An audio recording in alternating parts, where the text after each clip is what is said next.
Hello everyone and welcome to my YouTube channel. Friends, इस video में मैं आज जो CSIR का एसओ एंड एएसओ का एग्ज़ाम हुआ है 7 फेब शिफ्ट 1 पेपर 1 हुआ है जो इसका, उसमें जो जो क्वेश्चंस आए हैं वो मैं आपको बताने वाला हूँ। ये मेरा पर्सनल एक्सपीरियंस है, मैंने खुद पेपर दिया है आज, और जो जो क्वेश्चन मैं बता रहा हूँ ये 100% एग्जाम में है। तो without any further delay start करते हैं। फर्स्ट आया था कि हिंद स्वराज किसने लिखी।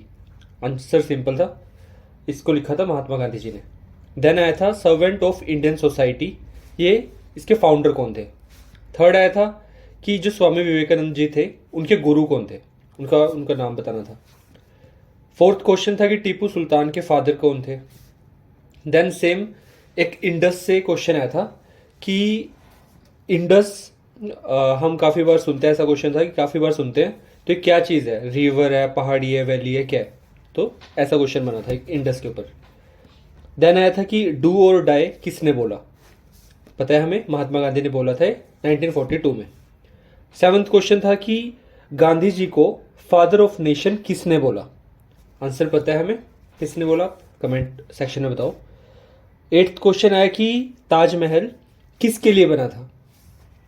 नाइन्थ था कि जो नूरजहां थे वो किसके वाइफ थे। टेंथ इसमें आई थी रिपोर्ट कि क्लाइमेट चेंज परफॉर्मेंस इंडेक्स में इंडिया की क्या रैंक थी। तो इसका आंसर था 7th। अब इसमें जितने भी अभी तक शिफ्ट हुई है ना उसमें इंडेक्स पक्का पूछ रहे हैं, तो आप जो जो मेजर इंडेक्स हुए हैं ना अभी तक रिपोर्ट्स आई हैं, एक बार उनको गो थ्रू कर लो क्योंकि ये क्वेश्चन आ ही रहा है हर बार। फिर एक स्पोर्ट्स रिलेटेड आया था कि जो तजेंद्र पाल सिंह तूर हैं ये किस गेम से रिलेटेड है। आंसर था इसका शॉर्ट पुट। अगला क्वेश्चन था कि जो गौतम बुद्ध है उनका ओरिजिनल नेम क्या था। पता है हमें, कमेंट सेक्शन में आप बताओ। उसके बाद who helped Chandragupta to get power, कि चंद्रगुप्ता को किसने हेल्प की थी पावर लेने के लिए। आंसर था इसका कौटिल्य। अगला क्वेश्चन था कि इसमें समुद्रगुप्ता से था कि जो समुद्रगुप्ता थे इनकी इंस्क्रिप्शन किस जगह पे। आंसर था इसका इलाहाबाद। समुद्रगुप्ता से दो क्वेश्चन थे। कैसे क्वेश्चन था कि कौन से रूलर थे जो एक इंस्ट्रूमेंट होता है वीणा, उसको कौन प्ले करते थे, तो उसका भी आंसर यही था।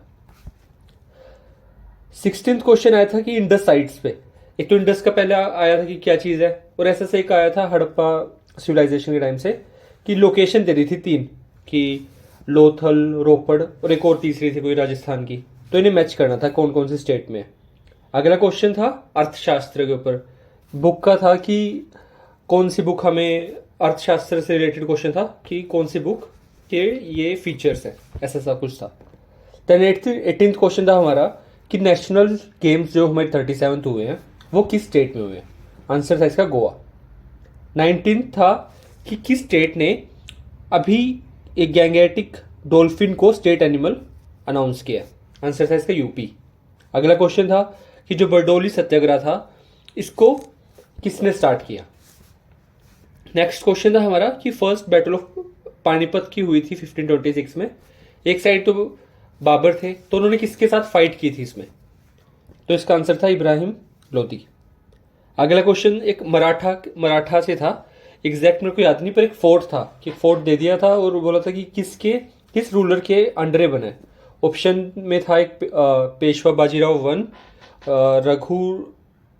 रघुराव और 2 और थे। ऐसा था एक क्वेश्चन था मराठा से रिगार्डिंग। फिर एक क्वेश्चन आया था कि पूरी लाइन थी उसमें था कि केरला में एक नई चीज़ स्टार्ट हुई है, तो उसका पूरा नाम बताओ। अमेज ऐसे था, अमेज 225, 224, 228 ऐसे से करके, तो एक केरला से ऐसा क्वेश्चन आया था। अगला एक ऋग्वेदा से रिलेटेड था कि कुछ ऋग्वेदा का फीचर दिया हुआ था और पूछा हुआ था कि ये पर्टिकुलर नंबर बताओ कितना है।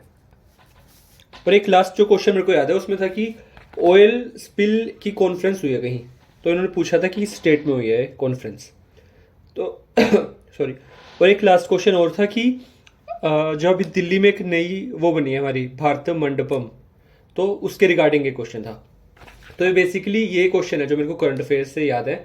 और अगर मैं अपना पॉइंट ऑफ व्यू, अपना एक्सपीरियंस बताऊँ आज का एग्जाम का, तो जो लूसेंट की बुक है ना उससे अगर आपने एक बार रीड कर लिया ना अच्छे से, पर्टिकुलरली मिडिवल इंडिया और मॉडर्न इंडिया, तो आपका बिल्कुल वैसे के वैसे ही पेपर में बिल्कुल वन लाइनर का काइंड ऑफ क्वेश्चन है कि आप 10-10 सेकंड में क्वेश्चन कर दोगे।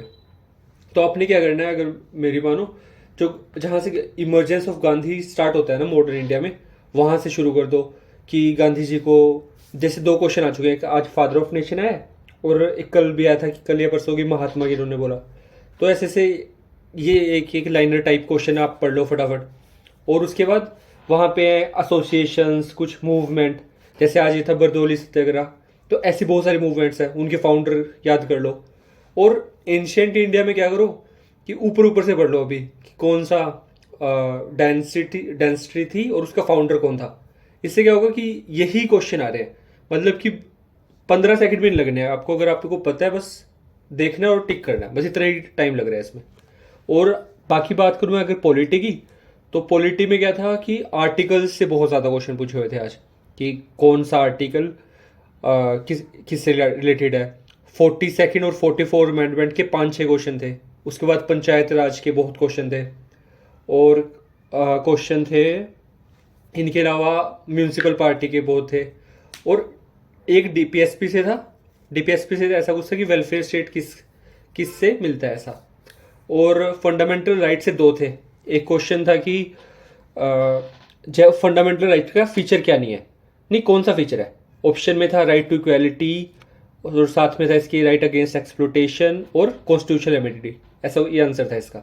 और एक दूसरा था इसमें रिट्स के ऊपर, जो आर्टिकल 32 में, कि कौन सी 4 ऑप्शन थी, 3 रिट दी हुई थी और एक था कि बताओ कौन सी रिट है नहीं। तो ऐसा एक क्वेश्चन इन्होंने इसमें फंडामेंटल राइट से बनाया हुआ था।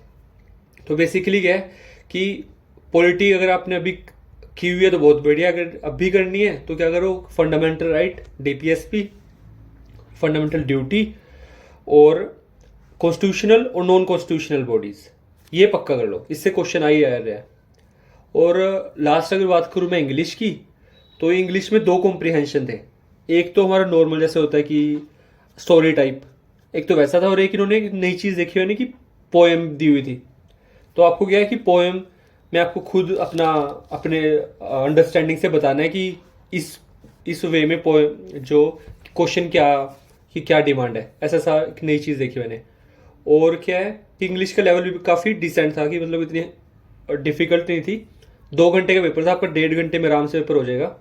तो क्या है, बेसिक अच्छे से कर लो, और जो लूसेंट है उसको बार बार रिवाइज कर लो, उसी से सारा पेपर हो जाएगा आपका। थैंक यू इस वीडियो के लिए। अगर ये वीडियो अच्छी लगी तो मैं पार्ट 2 के लिए भी अपलोड कर दूंगा।